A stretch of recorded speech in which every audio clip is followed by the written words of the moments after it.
So what are the most common incidents that we see coming through? I'm sure you, as you've done from the poll earlier on, many of you do have your own kind of tools in house at the moment. I'm sure you're not surprised to hear that one of the highest sort of things that we see is anomalous logins or impossible travel, just purely because obviously people moving around and we get those kind of travel exercises and when people are logging in from different locations into things like Office 365. And that makes up around about 3/4 of the kinds of alerts that we see within the SOC. Now, as with a lot of organizations, we also see a large number of phishing or spear phishing emails, but we're able to correlate information together from these so that we're able to see if someone was downloading something or whether a suspicious URL was clicked.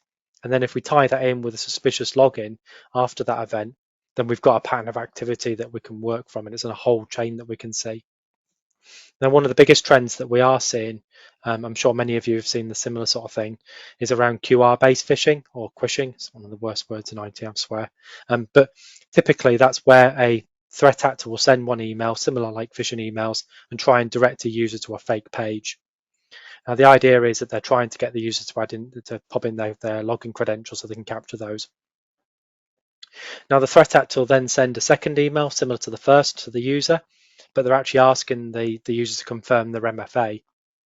Now, what the attacker's trying to do at this point is capture the user's MFA token, as well as obviously the credentials to go with it.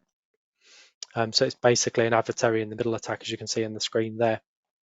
So think of this like when you go to a music festival, where you're asked to show your ticket when you enter. So you pull out your phone, you show them your ticket, they check it all over. And once they're happy, they then put a wristband on your arm. And that's essentially like the MFA token. Once it's gone through that authentication, you're given that token that's then used from then onwards. So basically at the festival, whenever you need to prove your identity and prove that you have a ticket, you just show them your token rather than the phone. That's a similar way that this works. Now, the unfortunate thing is once the threat actor has that token, they can then reuse that until it expires. And unfortunately, the default is often set to 30 days. So what we're actually seeing is threat actors will then typically sit in the user's mailbox and do reconnaissance. And what they're trying to do is gain information to try and make, for example, an internal email look more convincing through either getting the invoice templates or email signatures and making that more convincing. It's a more successful attack. And we see that's often around about 1 or 2 weeks that they're doing that for. So our recommendation off the back of that is to reduce the token session timeout to as little as possible.